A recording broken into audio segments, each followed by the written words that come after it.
antara Surabaya dan Jakarta di suatu sore. Andai ku tahu Dila telah tiada, aku akan datang untuk melayatnya. Maafkan aku, Rif. Aku malu saat bertemu Aang suamimu. Dan baru tahu kau sibuk merawat putrimu yang sakit keras hingga wafatnya. Sekali lagi, maafkan aku ya, Rif. Tidak apa-apa. Aku pun tak menyangka ketika Dila yang ceria tiba-tiba mengeluh lemas dan mudah capek. Kukira hanya keluhan biasa. Tapi ketika demam tinggi 2 malam tak juga turun disertai mimisan, aku langsung membawanya ke rumah sakit. Setelah diperiksa, dokter lalu merujuknya ke rumah sakit yang lebih lengkap peralatannya. Hingga bolak-balik aku membawa Dila keluar masuk rumah sakit sejak saat itu. Sampai kemudian Allah memanggilnya. Aku harus ikhlas, Rum. Begitulah percakapan lewat telepon antara 2 orang perempuan yang sudah berteman sejak SLTA. Rif sekarang telah menikah dengan Aang yang sosoknya mirip sekali dengan sang mantan ketua OSIS yang disukai Rum dulu. Rum bangga melihat keharmonisan keluarga Rif. 4 orang putrinya sudah besar semua. Dela, Diva, Dewi, dan Dila. Dila yang bungsu yang baru meninggal beberapa bulan yang lalu. Tak terasa 2 tahun setelahnya, Rum mendapatkan informasi tentang launching novel yang berjudul Dila. Novel yang ditulis Rif berdasarkan kisah nyata yang dialami oleh putrinya tersebut. Tak hanya sekali, event promo novel Dila itu digelar. Rum selalu ada menemani. Dengan Rum, Rif seolah mendapatkan chemistry yang mengalir begitu saja dan membuatnya mampu mengungkapkan banyak hal yang tak dapat diungkapkan pada orang lain. Hingga tak disangka, di tempat terakhir Rif menggelar acara itulah ia menyampaikan cerita pada Rum tentang kondisi yang sebenarnya dalam kehidupan rumah tangganya. Bagai disambar petir di siang bolong, Rum berusaha sekuat tenaga untuk mendengarkan apa yang sedang dialami sahabatnya Rif dengan seksama, dengan penuh perhatian. Sekarang Dela sedang tak mau bicara dengan ayahnya. Ia marah sekali dan benci. Ayahnya memang telah mengakui kesalahannya, tetapi Dela tak bisa begitu saja memaafkannya. Apa kata Dela? Ayah jahat. Ayah tega menodai kesetiaan ibu selama ini. Kurang apa ibu? Ikut pontang-panting mengajak di madrasah, di pesantren, sabar merawat dan mendidik kami semua hingga jadi anak-anak yang kuat. Dan menjaga Dila semenjak sakit hingga wafatnya tanpa mempedulikan kepentingannya. Kenapa? Kenapa ayah tega mengkhianatinya? Ayah malah tergoda dengan perempuan lain di saat ibu butuh perhatian ayah. Kamu sendiri bagaimana, Rif? Bisa menerima kenyataan Aang sekarang? Aku tak ingin kehilangan Aang, Rum. Aku merasa telah cukup terwakili oleh Dela. Di sisi lain, jika aku menjadi Aang yang sampai mau menyembah-nyembah di kakiku dalam pengakuan dan permohonan maafnya itu, sungguh sangat tak adil jika aku ikut menghakiminya.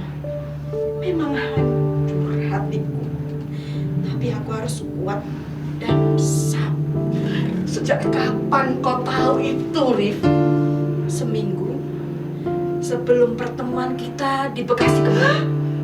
Baru 3 bulan yang lalu bisa menahan diri saat di panggung.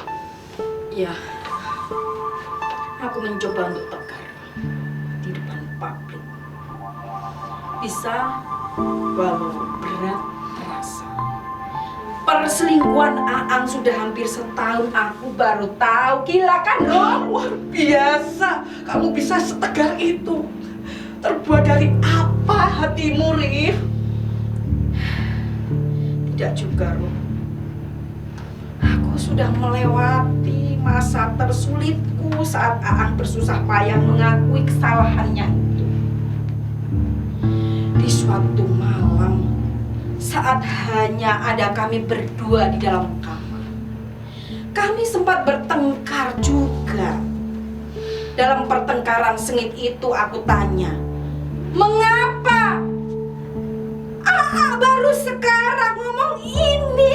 Karena besok pagi dia akan melahirkan buah pernikahan kami. Mohon ridhomu aku boleh melihat dan mengunjunginya ya, Dek.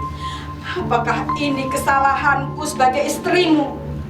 Sehingga aku harus mengizinkanmu untuk menunggui bayi hasil perselingkuhanmu itu, Tidak, sungguh engkau istri yang soleha, istri yang sempurna, ibu yang baik bagi anak-anak kita. Tak ada cacat sedikit pun padamu.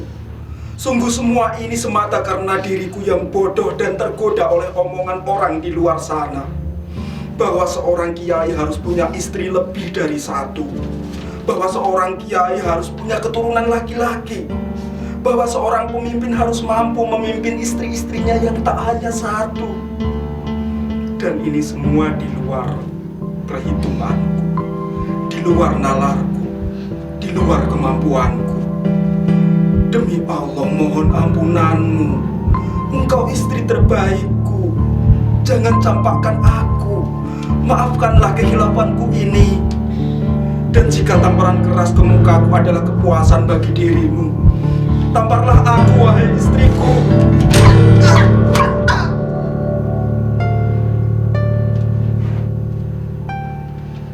Secara refleks aku telah menampar muka suamiku sebanyak 3 kali, Rum. Entah setan dari mana yang menggerakkan tanganku untuk melakukan adegan heroik itu. Oke.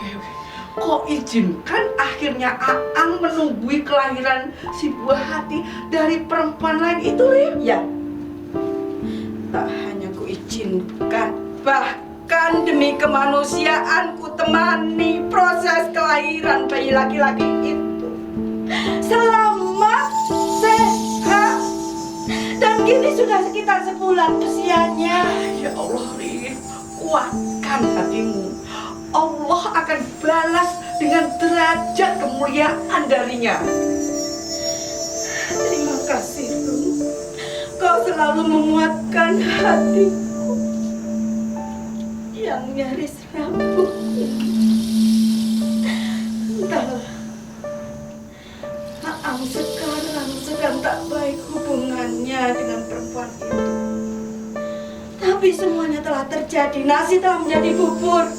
Antara bahagia cita-citanya memperoleh keturunan laki-laki telah terpenuhi, tapi di sisi lain ia tak merasa dihargai karena kebohongan si perempuan itu tadi. Kebohongan apa maksudnya? Banyak yang katanya masih gadis, ternyata sudah 2 anaknya. Dengan Aang ini anak ketiganya. Yang katanya orang Jakarta ternyata orang Cikarang. Yang katanya pekerja kantoran ternyata hanyalah pengangguran. Entah apa lagi. Kamu pasti kuat, Rif, karena Allah telah menciptakan dirimu sebagai perempuan yang hebat dan kuat. Setiap manusia pasti mempunyai masalah dalam hidupnya. Tinggal bagaimana ia menghadapi dan mencari solusi dalam permasalahan yang ditemuinya itu. Hingga suatu ketika, Rum mendapatkan kabar gembira dari Rif bahwa Aang telah menggugat cerai si pelakor itu demi keharmonisan keluarga dan kesehatan dirinya.